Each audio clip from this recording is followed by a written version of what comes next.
नमस्कार, आप देख रहे हैं न्यूज नेशन का डिजिटल प्लेटफॉर्म और आपके साथ में लक्ष्मी उपाध्याय। बात होगी महाराष्ट्र की सियासत की, जो लगातार बयानों की बहार वहां से सामने आ रही है। नमस्कार, आपके साथ हूं मैं खुशबू मनोरमा मिश्रा। न्यूज नेशन के डिजिटल प्लेटफॉर्म पर आज बात महाराष्ट्र की होने वाली है, जैसा कि आपने सुना। और देखिए, कटेंगे तो बटेंगे, ये जो बयान है वो लगातार सुर्खियों में है, क्योंकि इस बयान के मायने लगातार निकाले जा रहे। बहरहाल, इस पर देवेंद्र फडणवीस ने क्या कुछ कहा है, अजीत पवार की तरफ से क्या कुछ कहा गया, और क्या इस बयान के बाद अजीत पवार को कोई दिक्कत भी हो सकती है, क्योंकि जिस तरीके से चाचा भतीजे की लड़ाई है, चर्चा उस पर भी होगी।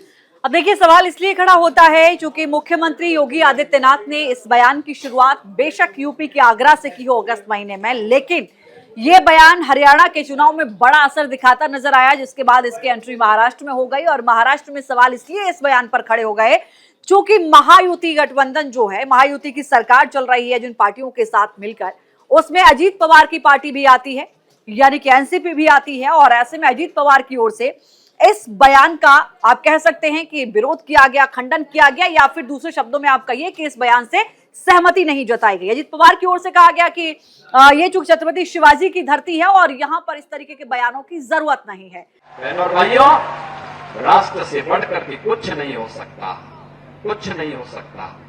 और राष्ट्र तब सशक्त होगा जब हम एक रहेंगे, नेक रहेंगे, तभी नेक रहेंगे। बटेंगे तो कटेंगे। ऐसे में अब सवाल ये उठता है कि क्या अजीत पवार ने अपनी अलग राह पकड़ी है, लेकिन इसके अलावा कुछ अपनी ही पार्टी यानी कि बीजेपी के लोग भी हैं जिनको ये नारा महाराष्ट्र नहीं आ रहा। पंकजा मुंडे ने कल कहा था कि ये महाराष्ट्र है और यहाँ यूपी या बिहार की तरह नारों की जरूरत नहीं है। तो अब इसी पर चर्चा हो रही है कि महाराष्ट्र में आखिर इन बयानों का और इनके विरोधों का क्या मतलब निकाला जाए।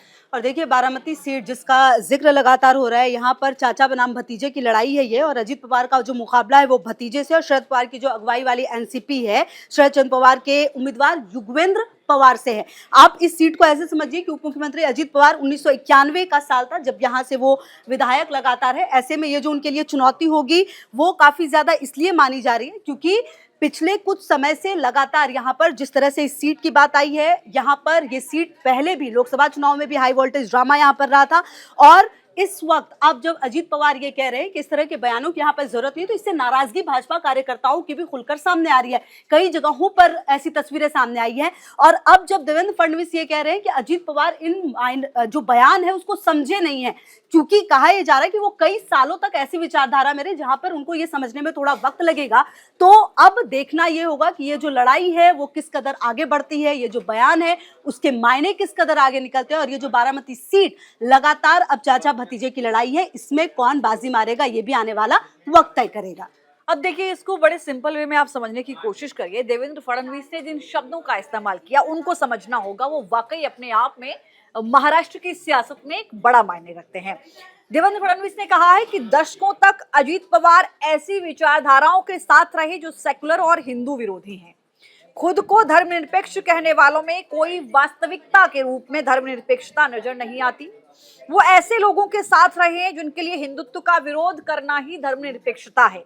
ये शब्द अजीत पवार के लिए कहे गए हैं, देवेंद्र फडणवीस के लिए किस परिप्रेक्ष्य में किए गए, उस परिप्रेक्ष्य में कहे गए जिसमें सीएम योगी आदित्यनाथ के बयान का अजीत पवार ने विरोध किया, या फिर आप कहिए कि सहमति नहीं जताई गई।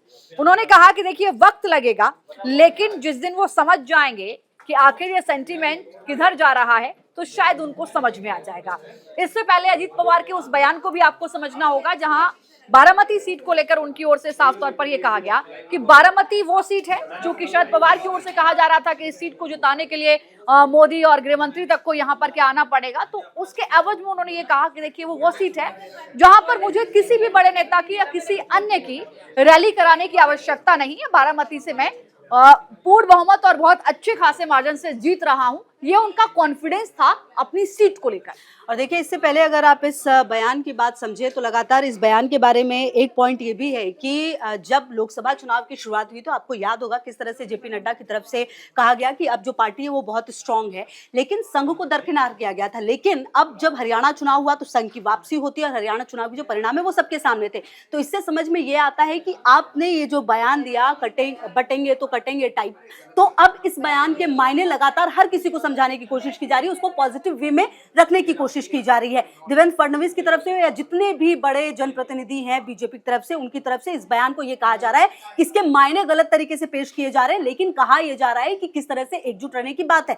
बहरहाल देखिए, प्रधानमंत्री मोदी ने भी महाराष्ट्र में कांग्रेस ओबीसी समुदाय को बांटने की कोशिश कर रही है वाले बयान पर भी फडणवीस ने कहा, राहुल गांधी अमेरिका में इस बात का संकेत दे चुके हैं कि संविधान और आरक्षण पर अमेरिका में दिए उनके बयानों से उनकी मानसिकता समझ में आती है। तो देखिए, लपेटे में राहुल गांधी को भी लिया गया है, क्योंकि प्रधानमंत्री मोदी ने भी इस बयान को आगे बढ़ाते हुए अपनी बात रखी थी और सीधा सीधा जो निशाना है वो कांग्रेस पर भी रखा था। ऐसे में देवेंद्र फडणवीस की तरफ से यह कहना कि अजीत पवार ने इस बयान के मायने अभी नहीं समझे हैं, वो वर्षों तक ऐसी मानसिकता में रहे हैं, अजीत पवार की तरफ से क्या सामने आएगा ये भी देखना महत्वपूर्ण है। क्योंकि देखिए, ओबीसी समुदाय जिसकी बात लगातार हो रही है वो लगभग महाराष्ट्र में 52% के है, तो ऐसे में उनसे छेड़छाड़ नहीं की जा सकती, उनके साथ आप रिस्क नहीं ले सकते, और शायद ये बात अजीत पवार बहुत बेहतर समझ रहे हैं। लेकिन आने वाले समय में भाजपा कार्यकर्ताओं की तरफ से किस तरह का रुख रहेगा ये भी देखना बेहद महत्वपूर्ण होगा। अब देखिए, ये समझना होगा कि देवेंद्र फडणवीस ने और क्या कहा है। देवेंद्र फडणवीस ये कह रहे हैं कि जनता का मूड समझने में अजीत पवार को अभी वक्त लगेगा। दूसरा, उन्होंने कहा कि ये लोग या तो जनता की भावना को समझ नहीं पाए, या इस बयान का मतलब नहीं समझ पाए, या फिर बोलते समय शायद वो कुछ और समझाने की कोशिश कर रहे होंगे, लेकिन उन्होंने ये बोल दिया। अब सवाल ये होता है कि अजीत पवार क्या ये जानते हैं कि वो अपना बयान जो दे रहे हैं उसके मायने क्या हैं? क्या वो जानते हैं कि इस बयान का विरोध करने पर उनको फायदा होगा, या फिर वो ये जानते हैं कि ऐसी जो लाइन है भारतीय जनता पार्टी की उसको फॉलो करना उनके लिए थोड़ा मुश्किल हो रहा है। हालांकि देवेंद्र फडणवीस साफ तौर पर ये कहते हैं कि देखिए, बीजेपी की तरफ से साफ तौर पर कहा गया है कि ये जो गठबंधन है ये नेचुरल तो नहीं है, और अजीत पवार के साथ तो नेचुरल नहीं है, क्योंकि आपकी विचारधारा वहां मेल नहीं खाती। सीएम शिंदे की जो पार्टी है शिवसेना, उसके साथ तो विचारधारा मेल खाती है।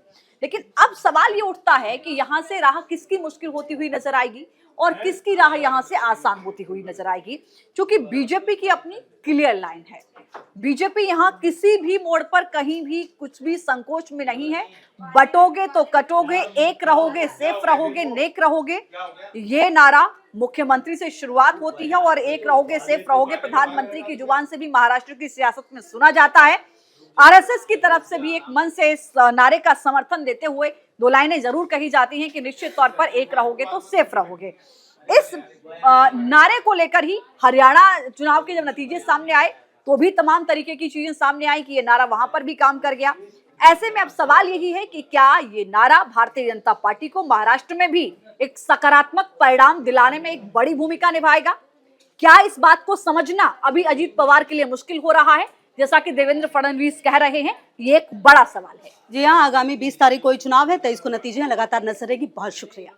न्यूज नेशन अब व्हाट्सएप पर खबरों की ताजा अपडेट के लिए न्यूज नेशन के इस QR कोड को स्कैन करें।